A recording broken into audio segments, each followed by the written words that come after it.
London was our present point of rest. We determined to remain several months in this wonderful and celebrated city. Clerval desired the intercourse of the men of genius and talent, who flourished at this time, but this was with me a secondary object.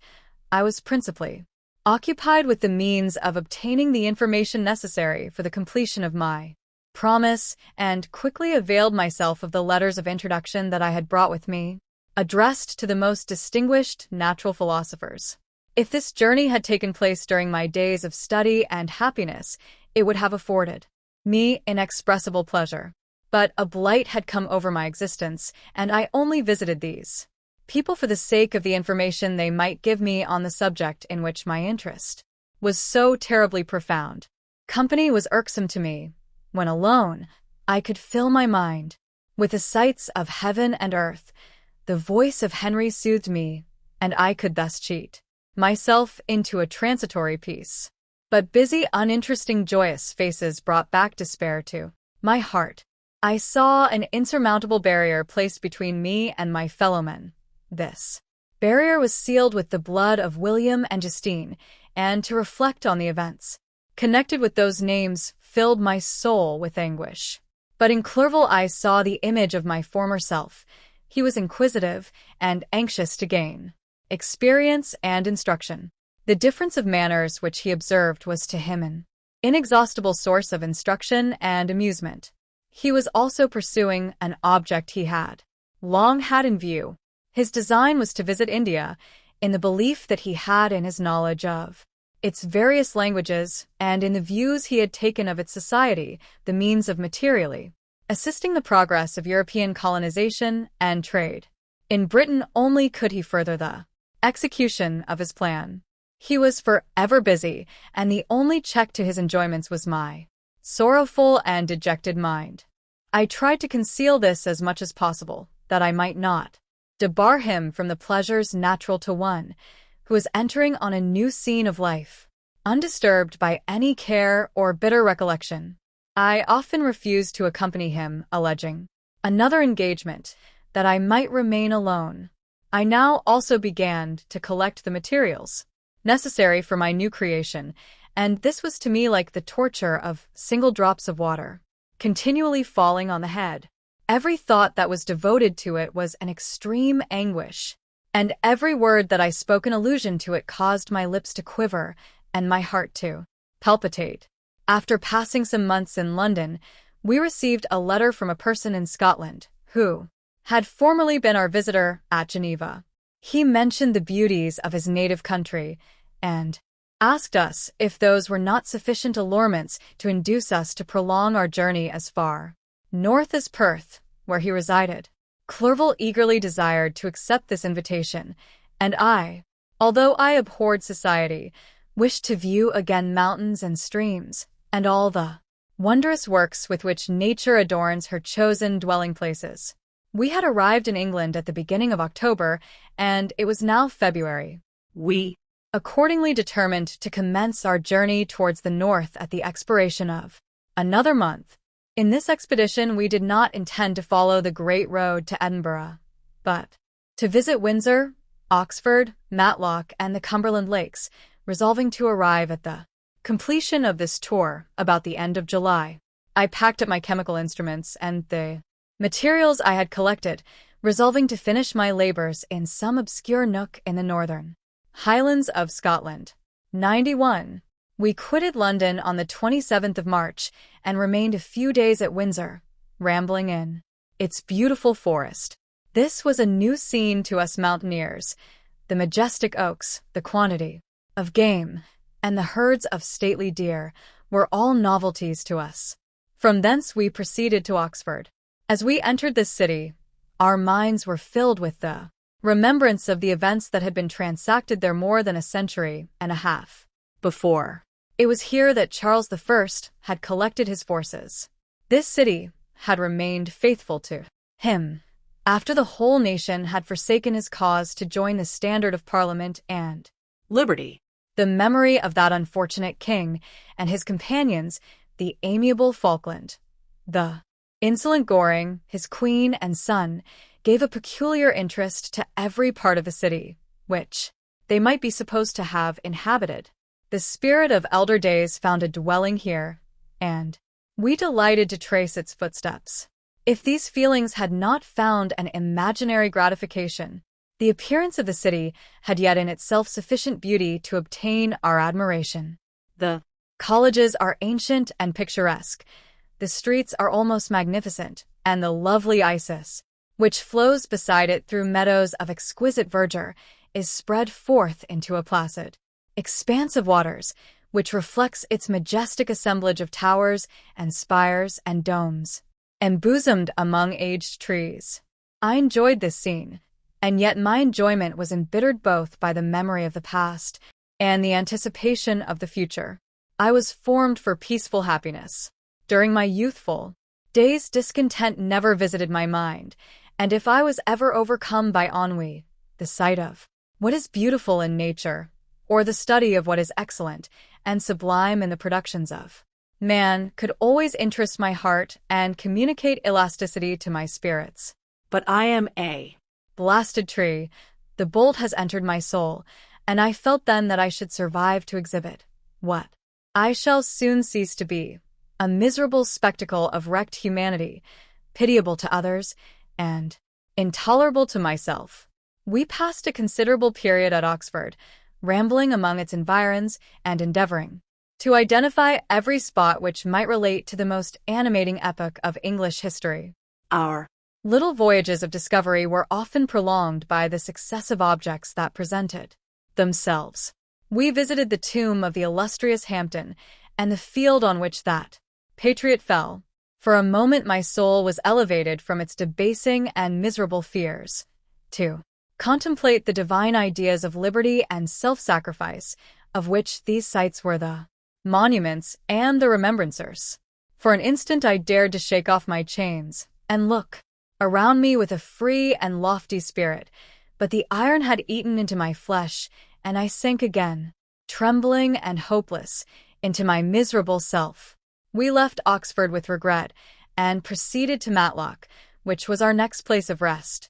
The country in the neighborhood of this village resembled, to a greater degree, the scenery of Switzerland, but everything is on a lower scale, and the green hills want the crown of distant white Alps, which always attend on the piney mountains of my native country.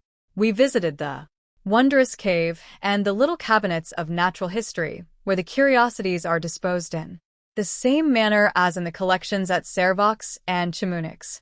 The latter name made me tremble when pronounced by Henry, and I hastened to quit Matlock, with which that terrible scene was thus associated. From Derby, still journeying northward, we passed 2 months in Cumberland and Westmoreland. I could now almost fancy myself among the Swiss mountains. The little patches of snow which yet lingered on the northern sides of the mountains, the lakes, and the dashing of the rocky streams were all familiar and dear sights to me. Here also we made some acquaintances who almost contrived to cheat me into happiness. The delight of Clerval was proportionably greater than mine. His mind expanded in the company of men of talent, and he found in his own nature greater capacities and resources than he could have imagined. 92. Himself to have possessed while he associated with his inferiors. I could pass my life here, said he to me, and among these mountains I should scarcely regret Switzerland and the Rhine. But he found that a traveler's life is one that includes much pain amidst its enjoyments. His feelings are forever on the stretch, and when he begins to sink into repose, he finds himself obliged to quit that on which he rests in pleasure for something new, which again engages his attention, and which also he forsakes for other novelties. We had scarcely visited the various lakes of Cumberland and Westmoreland, and conceived an affection for some of the inhabitants, when the period of our appointment with our Scotch friend approached, and we left them to travel on. For my own part, one was not sorry. I had now neglected my promise for some time, and I feared the effects of the demon's disappointment. He might remain in Switzerland and wreak his vengeance on my relatives. This idea pursued me and tormented me at every moment from which I might otherwise have snatched repose. And peace.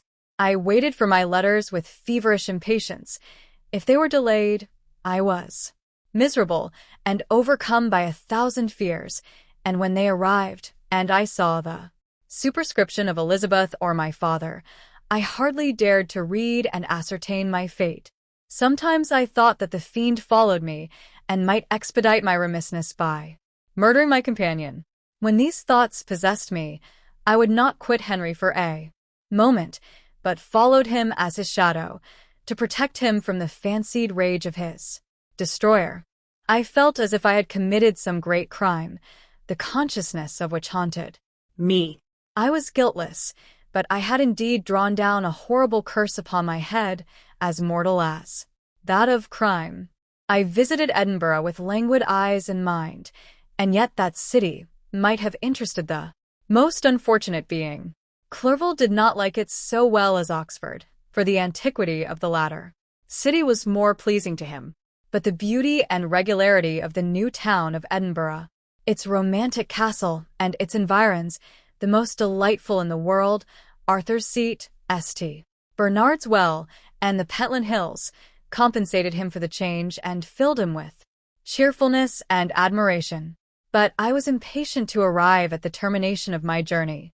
We left Edinburgh in a week, passing through Cupar, St. Andrews, and along the banks of the Tay, to Perth, where our friend expected us. But I was in no mood to laugh and talk with strangers, or enter into their feelings or plans with the good humor expected from a guest. And accordingly, I told Clerval that I wished to make the tour of Scotland alone. "Do you," said I, "enjoy yourself, and let this be our rendezvous. I may be absent a month or two, but do not interfere with my motions, I entreat you. Leave me to peace and solitude for a short time, and when I return, I hope it will be with a lighter heart, more congenial to your own temper." Henry wished to dissuade me, but, seeing me bent on this plan, ceased to remonstrate. He entreated me to write often. "I had rather be with you," he said, "in your solitary rambles, than with these Scotch people, whom I do not know. Hasten then, my dear friend, to return, that I may again feel myself somewhat at home, which I cannot do in your absence." Having parted from my friend, I determined to visit some remote spot of Scotland and finish my work in solitude. I did not doubt but that the monster followed me, and would discover himself to me when I should have finished, that he might receive his companion. With this resolution, I traversed the northern highlands, and fixed on one of the remotest of the Orkneys as the scene of my labors. It was a place fitted for such a work, being hardly more than a rock, whose high sides were continually beaten upon by the waves. The soil was barren, scarcely affording pasture for a few miserable cows and oatmeal for its inhabitants, which consisted of 5 persons, whose gaunt and scraggy limbs gave tokens of their miserable fare. Vegetables and bread, when they indulged in such luxuries, and even fresh water, was to be procured from the mainland, which was about 5 miles distant. On the whole island there were but 3 miserable huts, and one of these was vacant when I arrived. This I hired. It contained but 2 rooms, and these exhibited all the squalidness of the most miserable penury. The thatch had fallen in, the walls were unplastered, and the door was off its hinges. I ordered it to be repaired, bought some furniture, and took possession. An incident which would, doubtless, have occasioned some surprise, had not all the senses of the cottagers been benumbed by want and squalid poverty. As it was, I lived ungazed at, and, unmolested, hardly thanked for the pittance of food and clothes which I gave. So much does suffering blunt even the coarsest sensations of men. In this retreat I devoted the morning to labor, but in the evening, when the weather permitted, I walked on the stony beach of the sea, to listen to the waves as they roared and dashed at my feet. It was a monotonous yet ever-changing scene. I thought of Switzerland. It was far different from this desolate and appalling landscape.